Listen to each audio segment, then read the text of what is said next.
الحمد للہ رب العالمین والصلاة والسلام علی سید المرسلین۔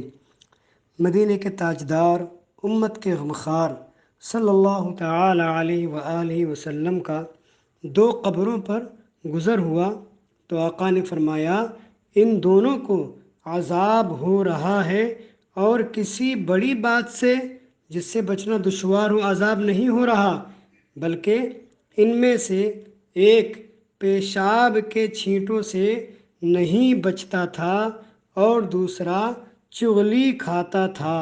پھر رحمت عالم صلی اللہ علیہ وسلم نے کھجور کی ایک تر شاخ لے کر اس کے دو حصے کیے، ہر قبر پر ایک ایک حصہ نصب فرما دیا۔ صحابہ کرام نے اس کی کیا رسول اللہ صلی اللہ علیہ وسلم یہ کیوں کیا؟ تو آقا نے فرمایا اس امید پر کہ جب تک خشک نہ ہوں ان پر عذاب میں تخفیف ہو، یعنی عذاب میں کمی ہو۔ تو پیشاب کے چھینٹوں سے نہ بچنے والے پر بھی عذاب ہوتا ہے۔ اسی طرح رسول اللہ صلی اللہ تعالی علیہ وسلم جب استنجا خانے تشریف لے جاتے تو اپنی مبارک انگوٹھی اتار لیتے، کیونکہ اس میں نام مبارک کندہ تھا۔ استنجا کے آداب میں سے ہے کہ ایسا کاغذ یا ایسی انگوٹھی جس پر اللہ یا اس کے پیارے حبیب صلی اللہ علیہ وسلم یا کسی بزرگ کا نام لکھا ہو، کلمہ شریف لکھا ہو، کوئی دینی مسئلہ یا دینی بات لکھی ہوئی ہو، یا آج کل لوگ سینے پر اس قسم کے بینر اسٹیکر لگاتے ہیں کہ جن پر کچھ نہ کچھ پاک کلام لکھا ہوتا ہے، ان سب کو جیب میں رکھ کر بھی پیشاب وغیرہ نہ کریں بلکہ باہر چھوڑ کر جائیں۔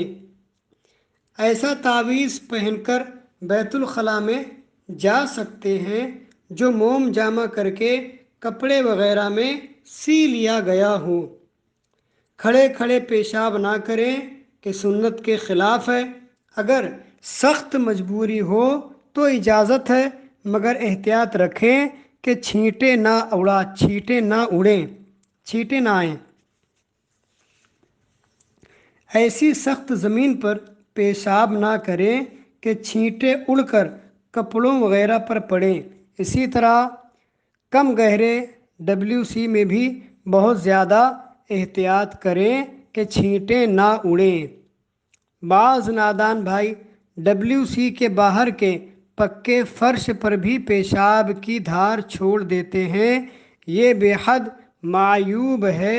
اس طرح لوٹے وغیرہ پر چھینٹیں آنے کا قوی احتمال ہے۔ نرم و جاذب زمین پر یا گڑھا کھود کر پیشاب کریں، اگر کہیں میدان میں کریں۔ سوئی کی نوک کے برابر پیشاب کی باریک چھینٹیں اگر اڑ کر کپڑے یا بدن پر آئیں تو اس سے کپڑا یا بدن ناپاک نہیں ہوتا۔ جس کپڑے پر پیشاب کی ایسی ہی باریک چھینٹیں اگر اڑ کر پڑ گئیں اور وہ کپڑا پانی میں پڑ گیا تو پانی ناپاک نہیں ہوگا۔ ان جگہوں پر پیشاب نہ کریں۔ کنویں، حوض یا چشمے کے کنارے پانی چاہے ٹھہرا ہوا ہو یا بہتا ہو، نہر، دریا اور تالاب وغیرہ کے کنارے یا پھلدار درخت کے نیچے یا اس کھیت میں جس میں زراعت یعنی کھیتی موجود ہو، سایہ میں جہاں لوگ اٹھتے بیٹھتے ہوں، مسجد اور عیدگاہ کے پہلو میں یعنی سائیڈ میں، قبرستان کے اندر راستے میں، جس جگہ مویشی بندھے ہوں، جانور بندھے ہوئے ہوں، ان سب جگہوں پر پیشاب اور بڑا استنجا کرنا مکروہ ہے۔ جس جگہ وضو یا غسل کیا جاتا ہو وہاں پر پیشاب کرنا مکروہ ہے، اس سے وسوسے بھی آتے ہیں۔ کسی کی دیوار یا گھر کے باہر بھی پیشاب نہ کریں کہ اس سے مالک مکان کو تکلیف ہوتی ہے۔ بغیر مجبوری لیٹ کر یا ننگے ہو کر پیشاب اور بڑا استنجا کرنا منع ہے۔ آگے یا پیچھے سے کسی قسم کی نجاست، مثال کے طور پہ خون، پیپ وغیرہ بھی اگر نکلے تو ڈھیلوں سے صاف کر لینے سے طہارت ہو جائے گی، جبکہ مخرج سے ہٹ کر نہ ہو، مگر دھو ڈالنا مستحب ہے۔ پیشاب وغیرہ کرنے کے بعد اگر صرف پانی سے ہی طہارت کر لی تو بھی جائز ہے، مگر مستحب یہ ہے کہ ڈھیلے لینے کے بعد پانی سے طہارت کریں۔ ڈھیلوں کی کوئی تعداد شرط نہیں، بلکہ جتنے سے صفائی ہو جائے۔ اگر ایک سے صفائی ہو گئی تب بھی سنت ادا ہو گئی، اور اگر 3 ڈھیلے لیے اور صفائی نہ ہوئی تو سنت ادا نہ ہوئی۔ البتہ مستحب یہ ہے کہ طاق ہوں اور کم سے کم 3 ہوں۔ اگر 1 یا 2 سے صفائی ہو گئی تو 3 کی گنتی پوری کر لیں، اور اگر 4 سے صفائی ہو گئی تب بھی 1 اور لے لیں تاکہ طاق ہو جائیں۔ ڈھیلوں سے طہارت اس وقت ہوگی کہ نجاست سے مخرج کے آس پاس کی جگہ درہم یا اس سے زیادہ آلودہ نہ ہو، لہٰذا اگر 1 درہم کی مقدار میں نجاست پھیل گئی تو دھونا واجب، اور اگر اس سے زیادہ حصے میں لگ جائے تو دھونا فرض ہے، مگر ڈھیلے لینا اب بھی سنت رہے گا۔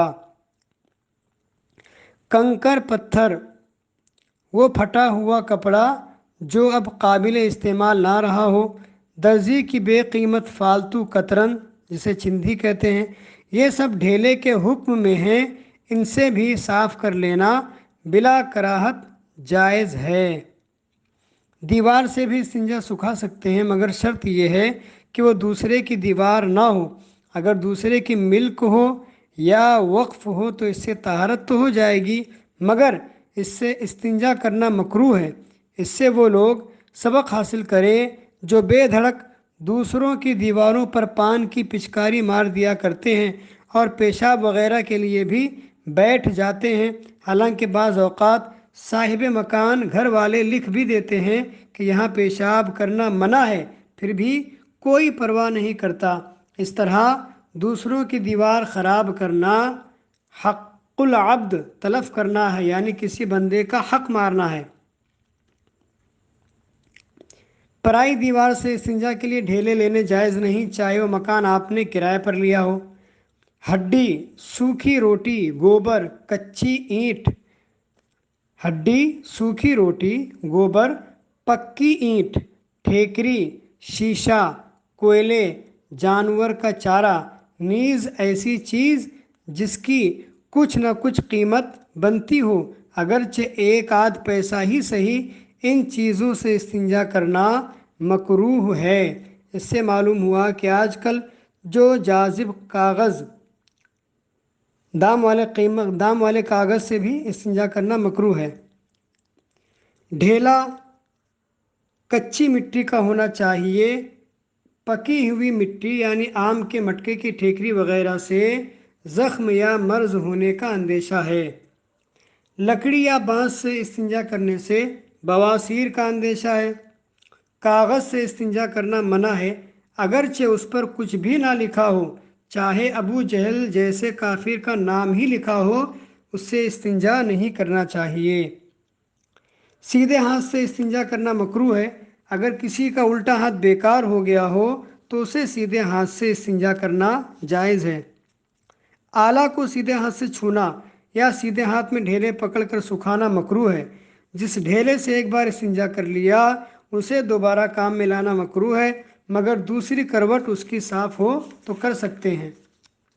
پیشاب کے بعد جس کو احتمال ہو کہ کوئی قطرہ باقی رہ گیا ہے جو اٹھتے بیٹھتے یا وزن اٹھانے سے آئے گا، اس پر استبرا یعنی پیشاب کرنے کے بعد ایسا کام کرنا کہ اگر قطرہ رکا ہوا ہو تو گر جائے، یہ واجب ہے۔ استبرا ٹہلنے سے ہوتا ہے یا زور سے زمین پر پاؤں مارنے یا داہنے پاؤں کو بائیں یا بائیں پاؤں کو دائیں پر رکھ کر زور لگانے یا بلندی سے نیچے یا نیچے سے بلندی پر چڑھنے یا کھنکھارنے یا بائیں کروٹ پر لیٹنے سے ہوتا ہے۔ استبرا اس وقت تک کرے کہ دل کو اطمینان ہو جائے۔ استبرا کرنے والا پیشاب کرنے والے ہی کے حکم میں ہے، لہٰذا اسے بھی ٹہلنے وغیرہ کے دوران قبلہ کو منہ یا پیٹ کرنا حرام ہے۔ اسی طرح نہ بات چیت کرے، نہ سلام کا جواب دے، شرم و حیا سے سر جھکائے، حتی الامکان اپنے کو لوگوں کی نظر سے بچا کر استبرا کرنا چاہیے۔